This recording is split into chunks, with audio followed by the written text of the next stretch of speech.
Bonjour, aujourd'hui nous allons voir comment l'industrie a entrepris sa mue dans la décarbonation en accueillant sur ce plateau Antoine Coniglio, le patron de la société rhône-alpine Sopara, spécialisée dans les technologies de l'infrarouge. L'infrarouge est une forme d'énergie électromagnétique qui peut être utilisée de différentes manières pour chauffer des matériaux sans utiliser pour autant l'énergie fossile. Avec ces technologies, les industries peuvent réduire leur dépendance aux combustibles traditionnels. Antoine Coniglio, quelles sont les énergies les plus utilisées dans l'industrie ? Bonjour Roland. Donc les énergies les plus utilisées dans l'industrie, on va retrouver bien entendu celle qui nous intéresse tous puisqu'on l'utilise tous les jours, c'est l'électricité. L'électricité qui peut être produite malheureusement de plusieurs façons. D'une manière très écologique, très verte, grâce aux éoliennes, aux centrales hydroélectriques, aux panneaux solaires. On va parler du nucléaire, mais le nucléaire, c'est bien entendu, on peut être pour ou contre, parce qu'il y a des déchets nucléaires, mais en tout cas, c'est une source d'énergie électrique importante et qui permet de fournir beaucoup d'énergie électrique au monde, à l'industrie en tout cas. Et ensuite, on a les autres énergies, type énergie fossile, bien entendu, où on va retrouver le pétrole, le gaz et le charbon, bien entendu, qui sont, je dirais, les sources historiquement les plus connues et les plus utilisées dans l'industrie, parce qu'elles permettaient d'avoir une énergie peu chère et qui permettait de résoudre, dans l'industrie en tout cas, un apport d'énergie constant et énorme. Voilà. Et c'est vrai qu'aujourd'hui, l'industrie se retourne vers des sources d'énergie beaucoup plus propres et écologiques depuis quelques années. Mais en quoi l'infrarouge peut apporter des solutions de réduction des émissions de CO2 dans l'industrie ? Alors, l'infrarouge, et en particulier l'infrarouge électrique, est intéressante parce qu'elle apporte des solutions pour le chauffage ou le séchage qui sont deux points très importants dans l'industrie parce qu'il n'y a pas d'industrie sans chauffer quelque chose pour cuire ou sécher des produits, des revêtements, des tissus, du papier. Donc on a toutes ces besoins thermiques dans l'industrie qui font appel à de l'énergie. Souvent de l'énergie qui était donc de l'énergie fossile. On faisait beaucoup d'air chaud. De l'air chaud pour chauffer, comme dans son four cuisine, où classiquement on cuit des aliments avec de l'air chaud, l'industrie utilisait cette technologie-là.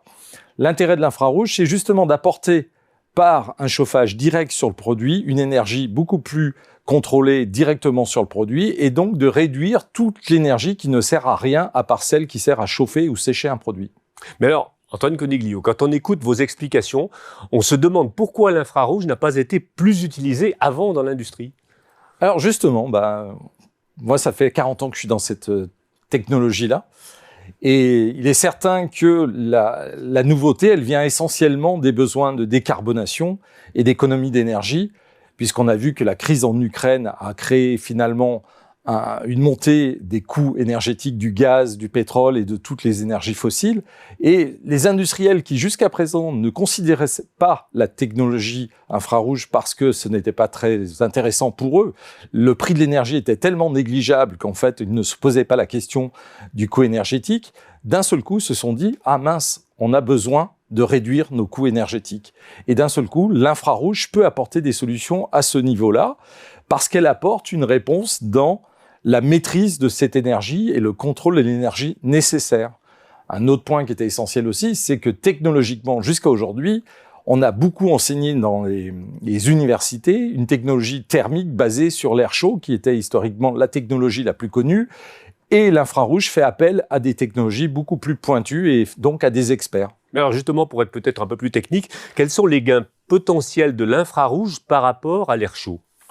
Alors, les gains, on va cibler 2-3 choses, mais on a un chauffage qui est beaucoup plus direct, c'est-à-dire qu'on a une source qui donne une énergie et qui la donne directement à un produit. On ne passe pas par l'air chaud, par exemple, on ne va pas chauffer de l'air pour chauffer un produit. Donc effectivement, on est beaucoup plus efficace. Et quand je parle d'efficacité, je vais vous faire bondir, mais on est sur des efficacités qui peuvent aller jusqu'à 80% de moins. C'est beaucoup. C'est-à-dire, c'est énorme par rapport à des process actuels. Et aujourd'hui, cette efficacité, elle se traduit déjà par un point qui est très simple, c'est qu'un panneau, quand il rayonne, il envoie 90% de son énergie au produit. Donc voilà pourquoi on obtient une efficacité aussi importante. Autre point important, c'est on a une efficacité parce qu'on fait un chauffage ciblé, on a une rapidité de chauffage puisqu'en fait on a une faible inertie thermique, c'est-à-dire qu'on n'allume pas comme dans l'industrie classiquement, on allume le matin très tôt pour commencer à utiliser un four 5, 6 heures, 8 heures, 24 heures après. Nous, on est tout de suite opérationnel, c'est-à-dire qu'on vient chauffer directement le produit dans l'immédiat. Vous attaquez, vous allumez une ligne de production, elle est immédiatement efficace. Ça, c'est très précis. Et on a un contrôle de température qui est très, très, très précis. Donc, on n'a pas besoin d'aller au-delà.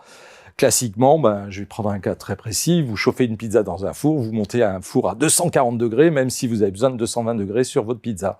Nous, on va contrôler des produits à 60 degrés, 80, 90. On est sur la température nécessaire et donc pas le superflu. C'est donc une réduction de coûts énergétiques importante. Et comme je vous disais, on a aujourd'hui des résultats sur certaines industries de l'ordre de 80% en rendement énergétique.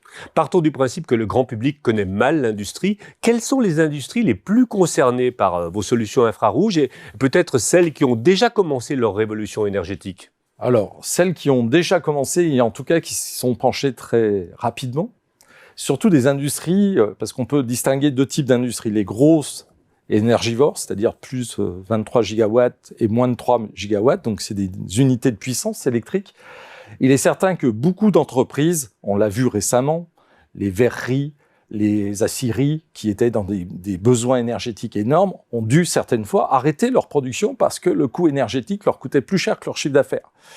Et donc, celles-ci, elles se sont mises trop tard. Donc, elles vont aller plutôt vers des technologies comme les biomasses qui leur permettront d'éviter les énergies fossiles. Ensuite, vous avez tout un tas d'industries, et en particulier dans les revêtements de sol, dans les produits textiles, les textiles techniques, ou les peintures et tout ce qui est traitement de surface. Ça fait quelques années qu'ils se sont posé des questions pour optimiser leur production, puisqu'en optimisant leur production, ils optimisaient leur gain énergétique, mais aussi, comme l'infrarouge permet d'être beaucoup plus rapide en montée en température, un gain de place important dans leur site, et ça, c'est en plus. Alors, un petit mot sur vos origines, Antoine Conegliot, car si vous opérez partout dans le monde, au départ de Pusignan dans le Rhône, il se trouve que vous êtes natif de Maurienne. Est-ce que c'est une terre qui vous a inspiré? Tout à fait. En fait, je suis mauriennais d'origine, je suis d'Aiguebel, en fait, en début de la Maurienne, et j'ai été... Ma jeunesse a été bercée par l'industrie chimique et métallurgique, puisqu'on avait la bauxite au niveau d'Aiguebel, on avait Péchinet à Saint-Jean-de-Maurienne, on avait à Tokem. Donc en fait, toutes des industries qui consomment beaucoup d'énergie. D'ailleurs, ces industries étaient implantées en Maurienne parce que vous aviez l'Arc qui passait et qui avait donc des centrales hydroélectriques qui leur permettaient de consommer de l'énergie finalement pas chère, puisqu'ils avaient leur propre centrale énergétique et qui consommaient leur propre électricité. Donc on voit bien que moi j'ai été bercé par ces problèmes industriels très tôt, et j'ai dû après quitter pour mes études la Maurienne, la Savoie, où j'ai passé un tiers de mon existence. Et j'y reviens régulièrement parce que j'aime ça. Et donc, c'est vrai qu'aujourd'hui, la Savoie, elle est énergivore. Les stations de ski sont de gros consommateurs d'énergie. Donc, aujourd'hui, on voit bien qu'il y a un besoin important et qui me touche particulièrement parce que j'ai été dans ce cas-là en Maurienne. Antoine Conegliot, alors je rappelle que vous êtes le patron de la société Sopara, spécialiste de l'infrarouge, et qu'il est bien sûr possible de retrouver l'ensemble de ces explications sur sopara.com.